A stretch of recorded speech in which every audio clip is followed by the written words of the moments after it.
Matius pasal 13 ayat 44 sampai 46 yang menyatakan, kerajaan surga itu seumpama harta yang terpendam di ladang, yang ditemukan orang, lalu dipendamnya lagi. Oleh sebab sukacitanya, pergilah ia menjual seluruh miliknya, lalu membeli ladang itu. Demikian pula kerajaan surga itu seumpama seorang pedagang yang mencari mutiara-mutiara yang indah. Setelah ditemukannya satu yang sangat berharga, ia pun pergi menjual seluruh miliknya, lalu membeli mutiara itu. Demikian pembacaan Alkitab. Hendaklah firman Tuhan dengan segala kekayaannya diam di antara kamu, dan ucaplah syukur kepada Allah.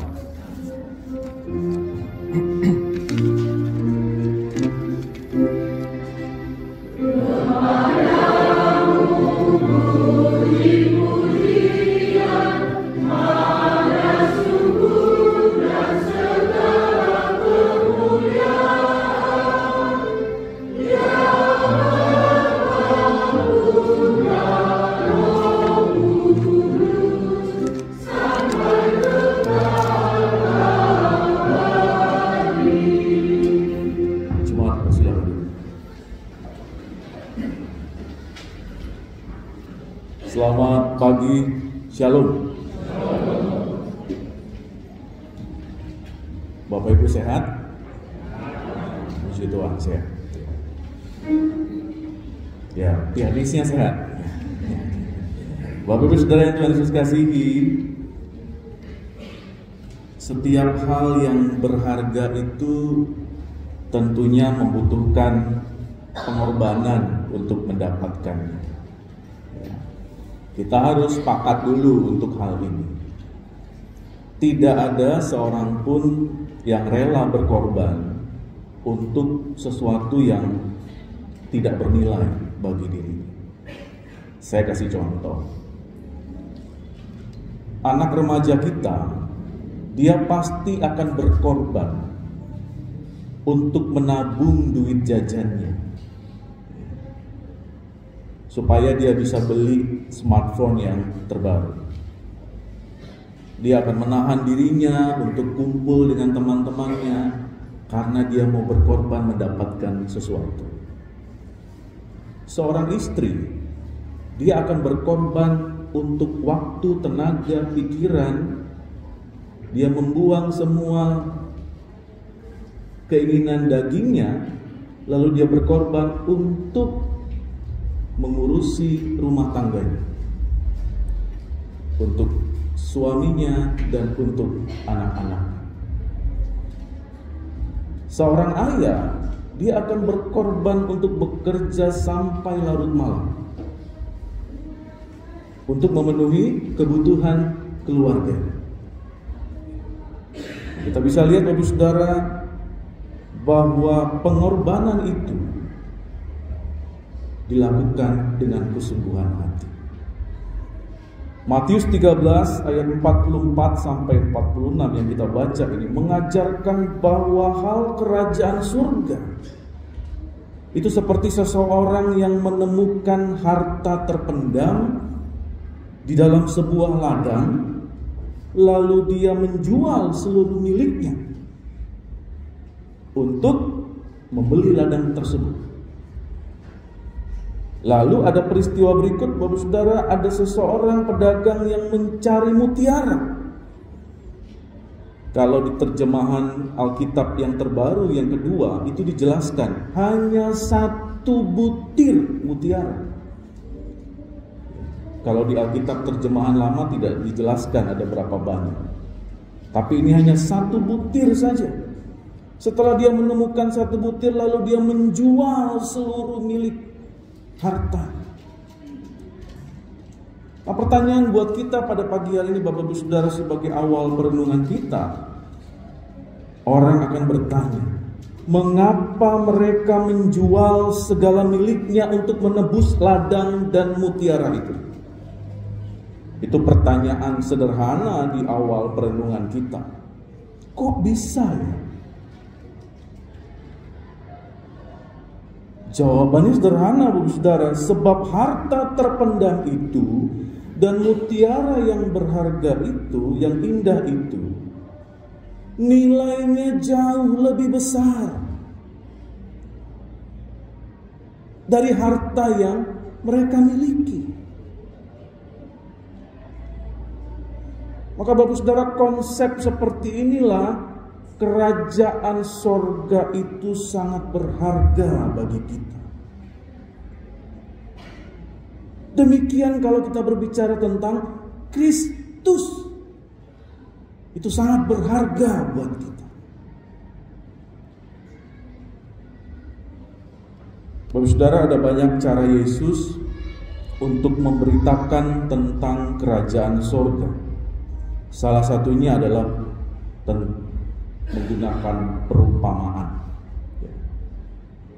Yesus menginginkan apa yang diajarkannya itu dapat diikuti, dapat dipahami, dapat dimengerti oleh para murid dan orang banyak pada saat itu. Supaya apa? Supaya para murid ini bisa mengikuti, bisa bertumbuh di dalam imannya, sehingga dia mengenal tentang kerajaan surga sedemikian rupa.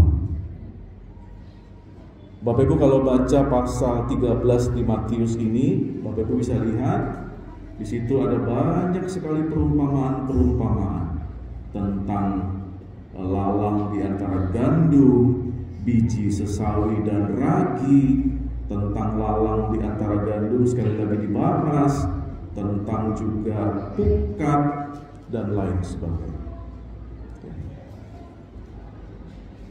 Kenapa dibuat sedemikian rupa oleh penulis Matius menceritakan apa yang Yesus lakukan dalam perumpamaan ini? Karena memang memahami apa yang Yesus ajarkan itu tidak mudah, Bapak. Bagi para murid dan orang banyak, perumpamaan ini juga mau memperingan cara berpikir Kristus. Bapak Saudara yang dikasihi oleh Tuhan Yesus Kristus, di dalam bacaan kita pagi ini singkat saja, hanya 3 ayat. Di dalamnya ada sebuah aktivitas penting, yaitu pertukaran. Aktivitas ini mengajak kita dalam sebuah prinsip bagaimana pentingnya mencari kerajaan Allah itu, kerajaan surga itu dengan menukar sesuatu. Ya, kalau kita lihat tadi, pedagang dia bersedia menjual miliknya, seseorang bersedia menjual semua hartanya untuk sebuah ladang, untuk 1 butir mutiara. Karena semua hal yang berharga di dalam hidup kita itu harus rela ditukar demi kerajaan surga. Apa Pak Pendeta, apa yang harus kami tukar? Kita lihat Bapak Saudara, apa yang membuat sangat berharga dalam kehidupan kita secara kacamata dunia. Bicara tentang kekayaan, bicara tentang status sosial, bicara tentang ego, bicara tentang prestasi, kepandaian, jabatan, dan lain sebagainya. Apakah kita bisa membuat itu semua kita tukarkan dengan kerajaan surga tadi? Kalau diperhadapkan hal seperti ini, Bapak Saudara, ada banyak anak-anak Tuhan sulit untuk menukar ini. Karena bagi mereka namanya jabatan, kekayaan, harta, wah itu harus nomor 1.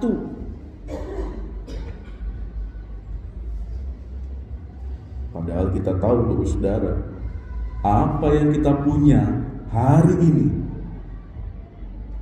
apa yang kita miliki hari ini, itu semua anugerah Tuhan. Bapak Ibu harus ucapkan itu dan tanamkan itu. Tidak ada rasa sombong sama sekali di dalam hidup anak-anak Tuhan. Kalau dia memahami dan dia mengerti bahwa apa yang dia punya di dalam hidupnya hari ini, itu semua anugerah Tuhan. Itu semua kasih karunia Tuhan yang dia bisa ambil kapan saja.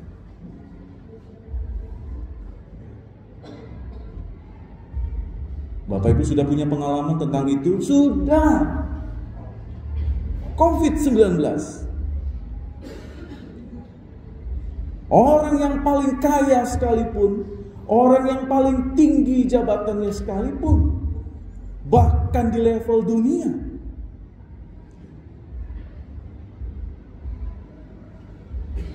bahkan sampai orang yang tidak mampu sekalipun, COVID-19 itu mengajarkan kepada kita semua betapa rapuhnya manusia. Pagi-pagi dia masih sehat, siang dia sudah demam, sore udah di swab, malam sudah positif COVID. Tidak sampai 24 jam.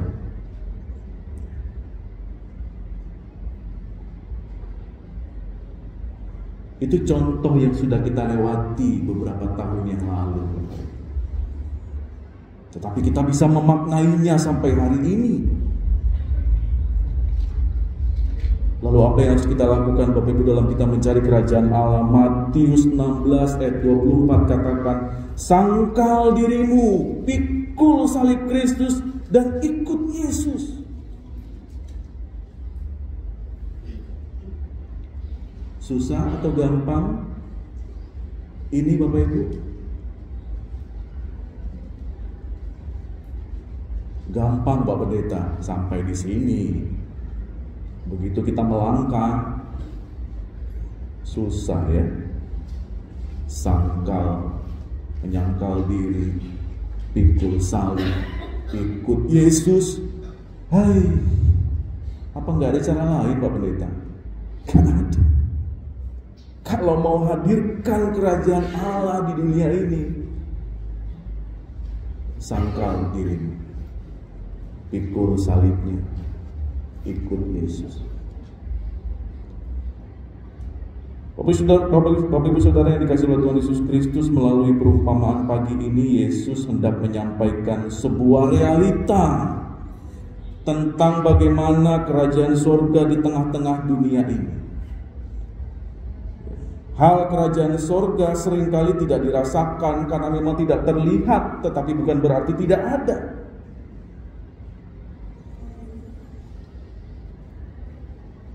Tetapi kerajaan surga itu dirindukan banyak orang, dicari banyak orang, karena memang kerajaan surga itu harus diupayakan, harus dihadirkan di tengah-tengah kenyataan hidup yang kita sedang jalani.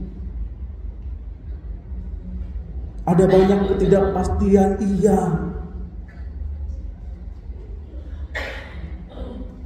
Tetapi di dalam ketidakpastian itulah kerajaan sorga itu mampu membuat orang bertahan di dalam kehidupannya yang tidak baik-baik saja.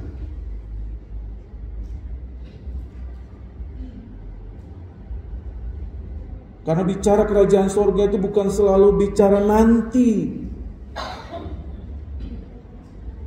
Tetapi Kristus mau mengajak hadirkan kerajaan sorga di tengah-tengah bumi.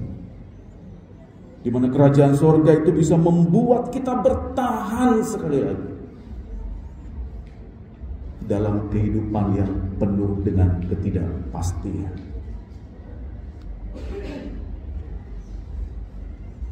Pertanyaan bagi kita saat ini Bapak Saudara, bersediakah Bapak Ibu Saudara menukarkan semua yang kita anggap berharga di dunia ini untuk kerajaan surga?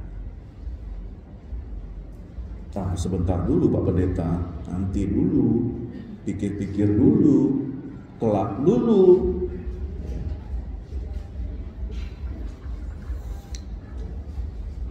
Bapak Ibu Saudara yang dikasihi oleh Tuhan Yesus Kristus, orang banyak bilang hidup ini penuh perjuangan. Oh iya, orang harus bertahan di atas ketidakpastian. Oh iya, orang harus bertahan di atas penderitaan dan ketidakadilan. Oh iya, harus. Anak-anak Tuhan itu harus tangguh. Jangan kelepek-kelepek kalau punya persoalan.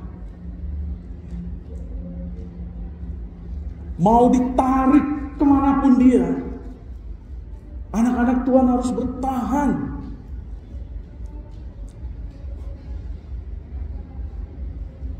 Sekalipun ditarik sampai titik paling nadir, di mana orang bisa tertawa di dalam tangisnya. Orang sedih itu Bapak Ibu, titik paling tinggi dia sedih adalah dia tertawa. Sebaliknya, orang yang bersukacita, titik paling tinggi dia merasakan sukacita adalah pada saat dia menangis.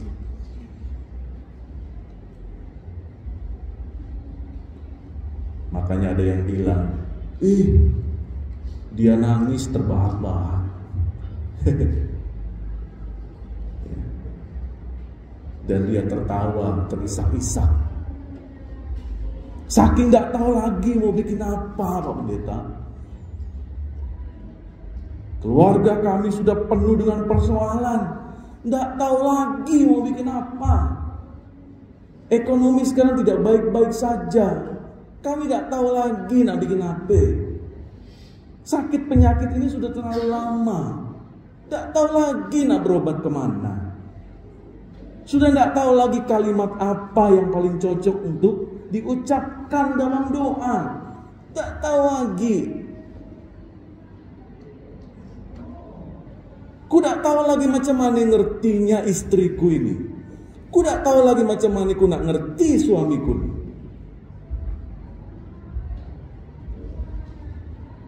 Tetapi firman Tuhan mau katakan bagaimana kita menciptakan suasana damai, tentram untuk semua orang di tengah pergumulan-pergumulan yang kita alami. Kita ini sudah susah, diminta Tuhan untuk berbuat sesuatu. Sama seperti pada saat kita sedang sakit, lalu kita diminta untuk kasih semangat yuk sama yang lain. Lah, aku aja susah, harus berdoa untuk orang lain.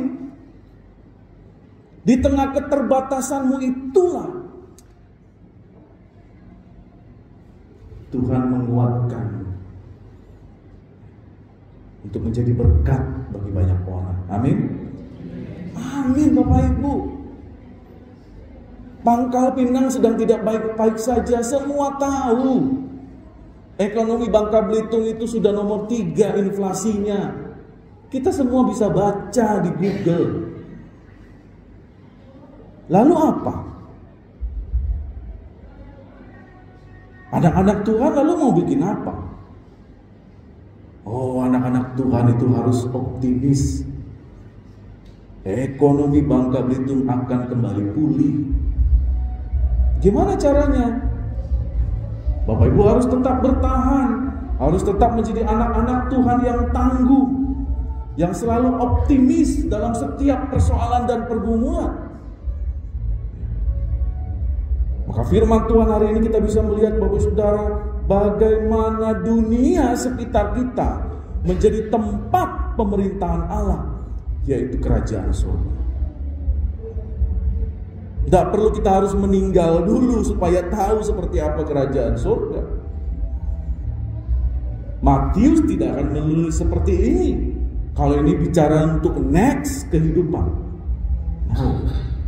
Tapi dia bicara tentang ini, bagaimana seorang suami menghadirkan surga untuk istrinya, bagaimana seorang istri menghadirkan kerajaan surga yang penuh dengan kedamaian untuk suami dan anak-anaknya. Bagaimana para pelayan-pelayan Tuhan menghadirkan sesuatu yang sukacita di dalam pelayanan di gereja ini.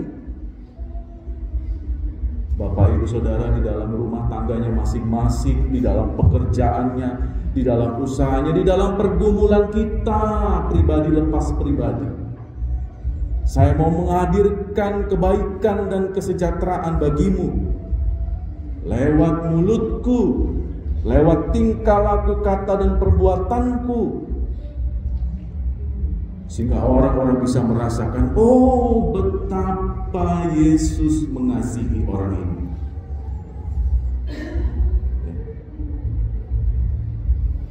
Saya baca artikel kemarin Bapak Ibu, saya baca-baca, oh ada satu artikel yang bagus. Istri saya yang kirimkan ke saya. Coba deh, ini untuk ilustrasi khotbah. Orang yang melayani itu belum tentu mengasihi Tuhan. Ya, saya ulangi lagi. Orang yang melayani Tuhan belum tentu mengasihi Tuhan. Tetapi orang-orang yang mengasihi Tuhan, dia gak akan pikir dua kali untuk melayani Tuhan. Ya. Lihat ya konsepnya. Orang yang melayani Tuhan belum tentu mengasihi Tuhan, tetapi orang-orang yang betul-betul mengasihi Tuhan nggak usah pikir 2-3 kali untuk melayani Tuhan. Sekarang Bapak Ibu Saudara, apa yang Tuhan mau katakan kepada kita pada pagi hari ini? Saya breakdown dalam 3 poin penting untuk kita. Yang pertama, Tuhan Allah Bapa kita menghendaki untuk kita senantiasa memandang Yesus putranya dan karya-karyanya. Karena Yesus menghadirkan kerajaan Allah dan menghendaki setiap kita anak-anaknya itu mengalami dan merasakan kerajaan surga itu seperti apa. Sebuah kerajaan yang dilukiskan begitu berharganya, begitu indahnya. Tetapi bukan persoalan itu. Bukan persoalan hanya indah dan berharga, tapi bagaimana itu membangkitkan dan menumbuhkan iman, harapan, kasih kepada Tuhan. Yang kedua, Bapak Ibu Saudara, wah ini penting ini Bapak ya. Karena seringkali banyak orang salah persepsi. Tuhan menghendaki kita agar menjual segala harta kita, untuk kita bisa punya harta yang baru dan kekal. Bapak Ibu, konsep ini harus kita maknai betul ya. Artinya kita perlu membebaskan diri kita dari semua kebiasaan, kenikmatan harta duniawi yang memenuhi hati kita. Tuhan Yesus pernah bersabda di Matius 6 ayat 21, di mana hartamu berada, di situ hatimu berada. Kita kerja 25 jam sehari, bukan 24 jam lagi. Saking sibuknya, gak ada waktu sedikit pun untuk Tuhan. Kita cari rupiah sampai gak muat rekening itu. Bisa gak muat rekening.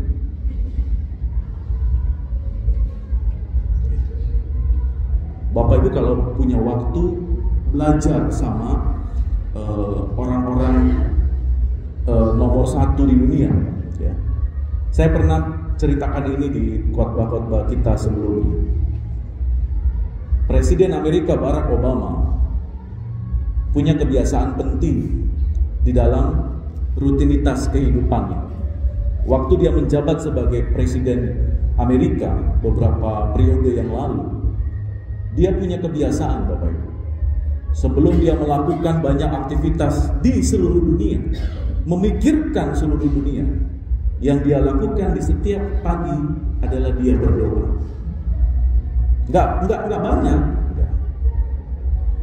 tapi dia bertemu dengan Tuhan. untuk memulai seluruh kehidupan pada hari itu.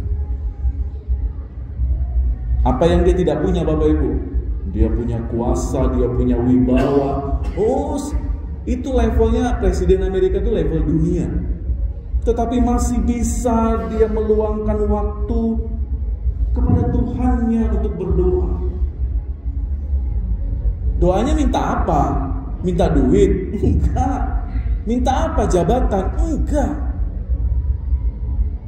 Dia hanya berkata secara sederhana, Tuhan, berikan aku hikmat, berikan aku kesabaran untuk melewati hari ini. That's it. Gak ada lagi yang dia minta. Di mana hatimu berada, di situ hartamu berada. Oh, itu menjadi sesuatu yang penting, Bapak Ibu. Kenapa? Kalau bicara tentang harta duniawi, kekayaan, status sosial, ego, jabatan, dan lain sebagainya,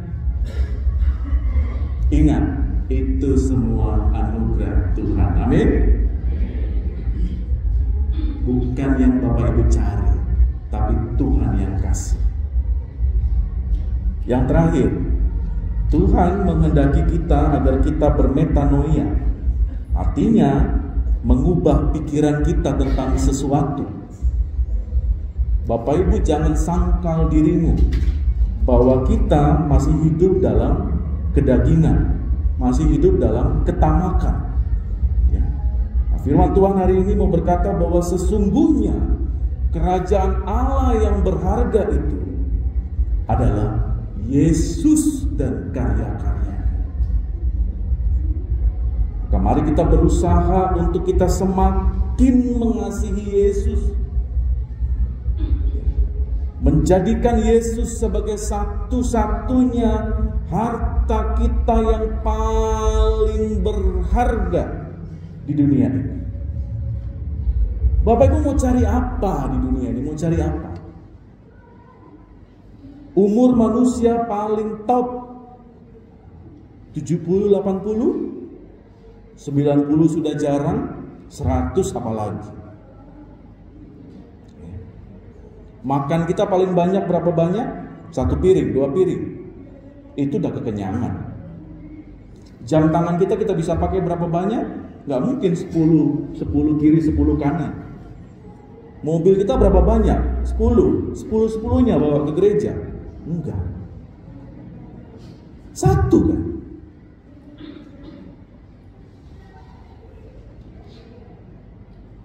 Jadi kita bisa belajar, Bapak Saudara, bagaimana kita bersama dengan Yesus kita mampu melewati tantangan, persoalan, pergumulan